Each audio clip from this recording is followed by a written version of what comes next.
Bir qiz kechasi uyida yolg'iz edi. Soat taxminan 01:40.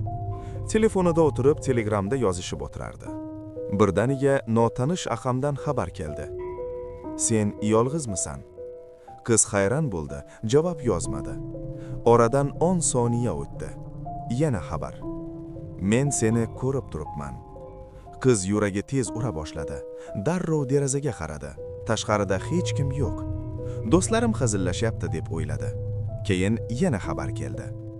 "O'ng tomoningga qara." Qiz sekin boshini burdi. Xonada hech kim yo'q. Endi u biroz asabiylashdi. "Kim bu?" deb yozdi. Javob darrov keldi. "Endi orqangga qara." Qiz birdaniga muzlab qoldi. Orqasida shkaf bor edi. Sekin burildi. Hech kim yo'q. U kulib yubordi. "Yetar, qo'rqitmanglar." Shunda telefon yana titradi. Bu safar rasm kelgan edi. Qiz rasmni ochdi va yuragi to'xtagandek bo'ldi.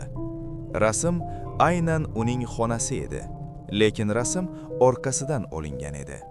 Rasmda u o'zi turardi va uning ortida shkaf eshigi ozgina ochilib turgan edi.